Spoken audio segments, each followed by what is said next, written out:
You found it. Your home for the best content on your favorite team, the Fighting Tigers of LSU. Do us a favor. Subscribe to the channel. Leave your comments below. Be sure to smash that like button.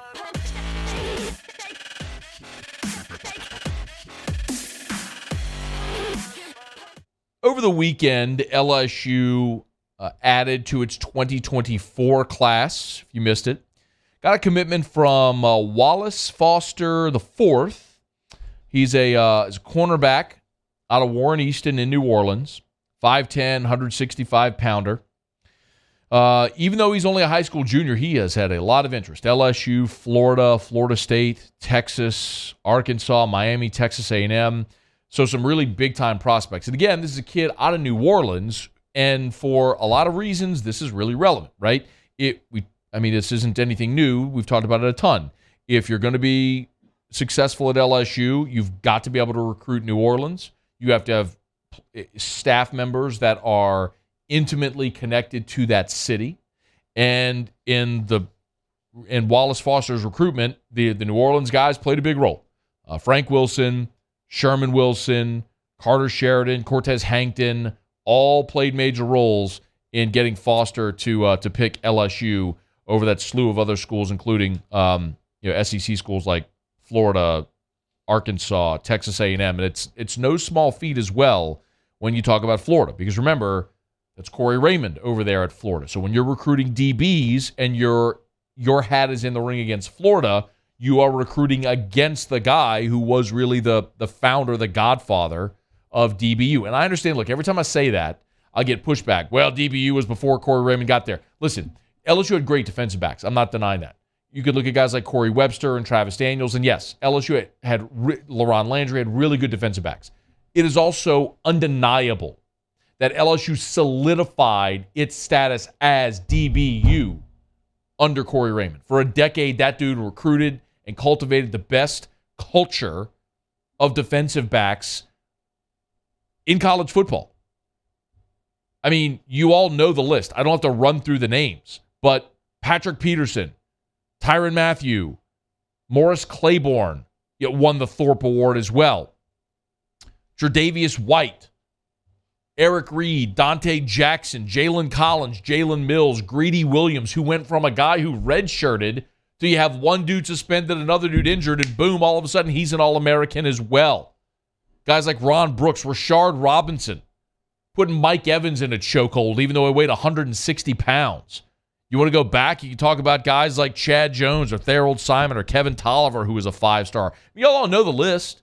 That's not even including recent guys like Christian Fulton and Derek Stingley and Elias Ricks and Dwight McGlothern. Y'all, we all know the list. It's been incredible. And this year, it don't look like that. I'm not sitting here telling you that LSU's defense has been bad or the secondary has been bad, but the secondary has not been this year what it has been in the past. And my most basic metric that I would use or measuring stick would be, for 20 years, it didn't matter who LSU was playing. They could always say, I like my guy on an island better than your guy, and I don't care who your guy is. Oh, your guy's Devontae Smith? Cool. I like Derek Stingley. Oh, your guy's Julio Jones? Okay, I like Patrick Peterson. Oh, your guy's Mike Evans? No sweat. Freshman Rashard Robinson. Get out there on an island and lock down that freak show. Done. That's just what it's been at LSU for 20 years. You never had to worry about your cornerbacks existing on an island. This year you do. Because of what happened at the end of Ogeron's tenure, right? Losing Ricks and McGlothern to the portal. Clearly missing on some guys like Demarius McGee, Radarius Jones. Having to go into the portal, it's gutted your base. There isn't the next great crop ready to go. It's not the 5-star sitting on the bench waiting to take the other 5-star's job anymore. When you look at LSU's secondary, I mean, you are looking at Jark Bernard-Converse, Mekhi Gardner, Colby Richardson. 3 transfers. One from a Big 12 school, one from ULL, one from McNeese. Do you realize LSU, DBU started this season with a McNeese State transfer starting at cornerback? And ultimately, he got beaten out by a ULL transfer at cornerback. This is DBU. This is where you grow 5 stars on trees in the secondary. And this is a whole bunch of transfers. And then after them, we haven't seen Radarius Jones or Demarius McGee all year. So that means LaTerrence Welsh and Jordan Allen, 2 freshmen, are the ones behind these guys. You've got no depth at all. And your frontline starters have played admirably, but I mean, none of these guys are going in the first round of the draft.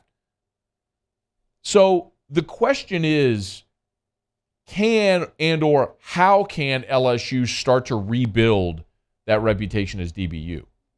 Well, a big part of it is going to be the guys you signed last year have got to grow up. LaTerrence Welch, Jordan Allen, they got to grow up and be players. And we've seen young guys do it before at LSU.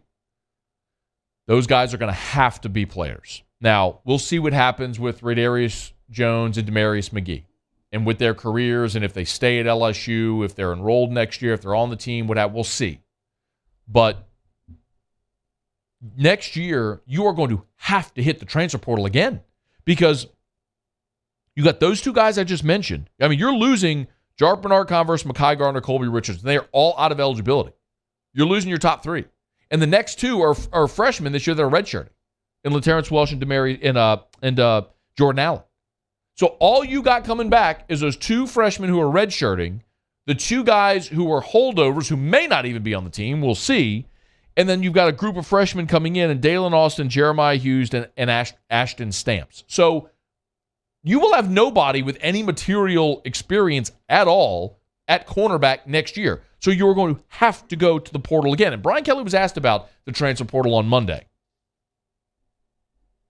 Well, it's kind of what I've alluded to. I think any time that you go in and take transfers that have been in other programs, you got to make sure they're not carrying a lot of baggage. And you got to make sure that they understand the standards within your program, what your expectations are, clearly, that there's no promises other than the things that you want accomplished within your program. And it's just clearly communicated as to, what the things that you're looking for in making this transfer. As you know, a lot of them were from the state of Louisiana. And so, if we can continue down that road where there is a connection to LSU in the state, we want that as well. It mattered a lot. And I'm talking just corner, but you could look at Brooks and Fouché as well. Bernard-Converse became your best cornerback this year. So, yeah, you had guys with ties to the state. And maybe there's more in what will come in this crop, right? The transfer portal window opens on December the 5th, so coming up after the SEC championship game. And LSU is going to have to go mine that portal again for cornerbacks because you don't have any. You have got to get guys who have played major college football that can help you continue to rebuild that DBU culture. But really what you need is to have the young guys this year in that freshman class play and develop next year because 2024 is the point where you will have had 3 years' worth of signing classes under Brian Kelly. You'd have LaTerrence Welch, Jordan Allen, this coming class of 2023 with Dalen Austin, Jeremiah Hughes, Ashton Stamps, and then whoever is part of the 2024 class along with Wallace Foster.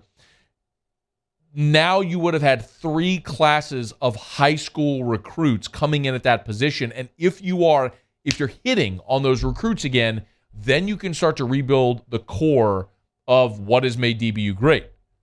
But realistically, you ain't going to do it again until 2024 at the earliest. And the only way you do it is if you are doing a really good job of identifying and hitting on talent with these commits, because it is not sustainable to every year have to rebuild an entire position group through the transfer portal. That's what LSU had to do this year. Bernard-Converse, Mekhi Garner, Colby Richardson, Joe Fouché, Greg Brooks, like your whole secondary is transfers. That's not sustainable because inevitably you're going to miss on some of those guys. Some of them aren't going to be good players when you bring them in, or you're an injury away from having to go to a freshman and not be any good. But It has got to be a focus.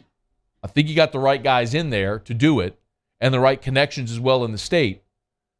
But part of that is going to be making sure that if the state is producing great talent at that position, you're getting them to LSU and keeping them and developing them. So it's an uphill climb at that position, and it's unsettling. It's unsettling to know that when Tennessee rolled in here with Jalen Hyatt and Brew McCoy, and they didn't even have Cedric Tillman, but to know how much of a mismatch that was with their receivers against your DBs. There weren't many other games like that this year where it was that one-sided.